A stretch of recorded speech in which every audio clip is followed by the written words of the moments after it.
Անդրադառնանք մեկ այլ թեմայի, Հայաստանում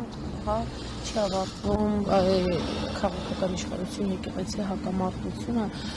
նախորդ օրերին էլ, նախորդող օրերին էլ տեսանք, որ կաթողիկոսի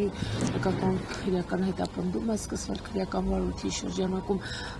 այս ամենը ձեր կանխատեսումն ինչպիսին է, ինչի կարող է հանգեցնել։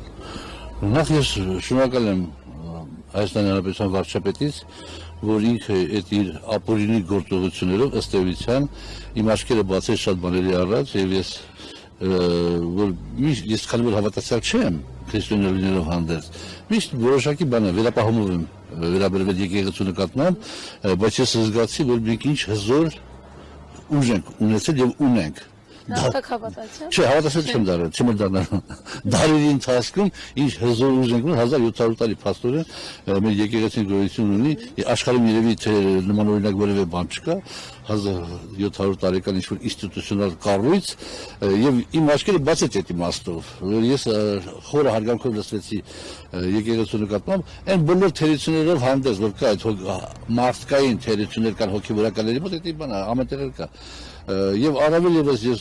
հիացած եմ Գարեգին Վեհափարով իր պահվածքի համար, որովհետև ըստ էության եկեղեցու դեմ անօրինական հակասահմանադրական պայքարում վարչապետը ջախջախվել է։ Ինքը նշում է պարոն Աղազարյան, որ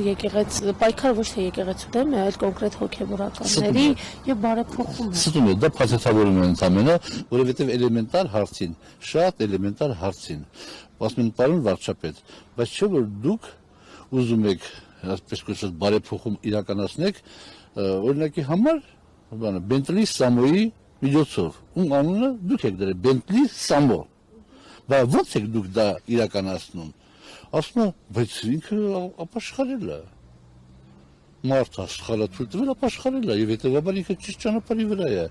Բայց ո՞նց որ Բենտլի Սամոն կարա ապաշխարի, եթե սխալա թույլ տվել,